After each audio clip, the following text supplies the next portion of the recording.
Hello दोस्तों, हमारी आज इस कहानी का नाम है बदलाव। ममता घर में अपने बेटे बहू के साथ रहती थी।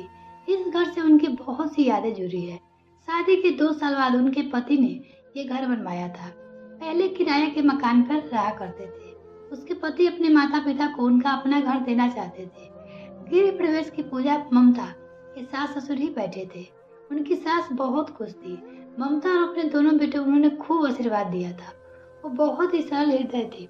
ममता और सास दोनों की खूब पड़ती थी।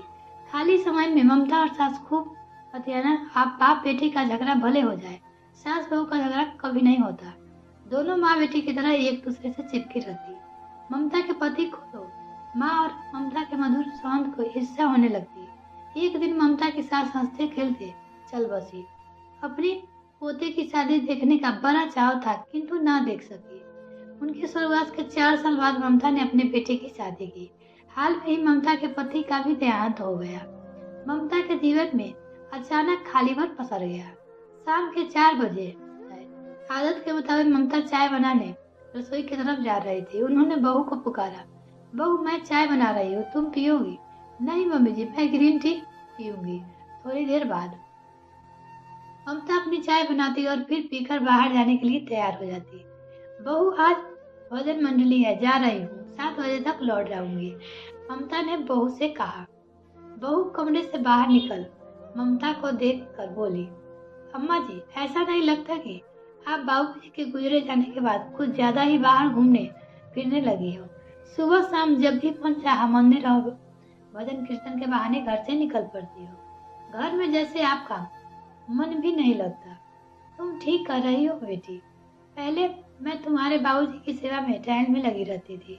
दिन ना जाने कहाँ निकल जाता था, कब सुबह से शाम हो जाती थी। दोनों बतिया बतिया किया करते थे। समय कट जाता था, किंतु उनके जाने के बाद मेरा समय काटे नहीं कटता।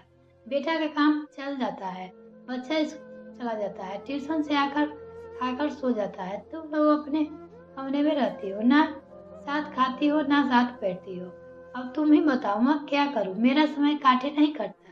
इसी कारण मैं कभी मंदिर चली जाती हूँ तो कभी हम उनके महिलाओं के साथ पार्क में जाकर बैठती हूँ। मोहल्ले की भजन मंडली ज्वाइन कर ली हूँ, भजन कीर्तन करने चली जाती हूँ। सुनकर बहू कुछ न कुछ बोली।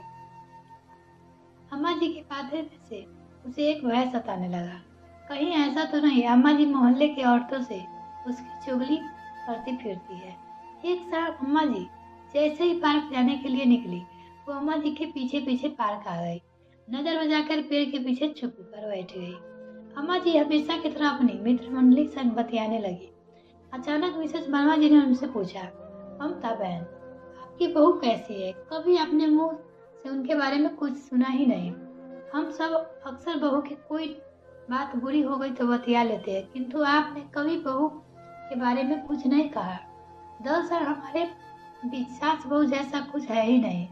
मैंने उसे बहू कभी माना ही नहीं, उसे सदा बेटी माना। वो मेरी कोई बेटी नहीं है, इसीलिए मैं उसे बेटी ही मानती हूँ। बेटी से क्या सिखवा, क्या शिकायत? हम उसे माँ जैसा प्यार करती है। मेरी बहू बहुत ही संस्कारी है, मेरा और घर का परिवार का खूब ध्यान रखती है। मुझे कुछ कहने पर सुनने का मौका ही नहीं देती। देर से छुप कर बहू जाया अम्मा जी की सारी बातें सुन रही थी। अम्मा जी की बातें सुनकर अवाक रह गई। वो तो कुछ और ही सोच रही थी। उसे बड़ी हाथ फैलानी हुई। वो चुपचाप घर लौट आई और उसी पर उसने तय कर लिया कि अम्मा जी को अकेलेपन महसूस ना होने देगी। बेटी बनकर ज्यादा से ज्यादा समय अम्मा के साथ बिताएगी। दूसरे ही दिन वह दोपहर का खाना अम्मा के साथ खाने लगी, शाम की चाय साथ पीने लगी। खाली समय में अम्मा के साथ उनके कमरे में बैठ बतियाने लगी। बेटे महेश ने महसूस किया कि माँ के चेहरे पर रौनक रहने लगी। पत्नी को माँ के साथ बैठते खाते बतियाते देख उसे बहुत खुशी हुई। महेश ने अपनी पत्नी को सुंदर व्यवहार और बदलाव के लिए उसे धन्यवाद दिया। इसी सुखद बदलाव से सभी खुश थे। मिलते हैं फिर नेक्स्ट वीडियो में, तब तक के लिए bye. Thanks for watching this video. तो चैनल को अभी तक सब्सक्राइब नहीं किया तो प्लीज मेरे चैनल को जल्दी से सब्सक्राइब कीजिए।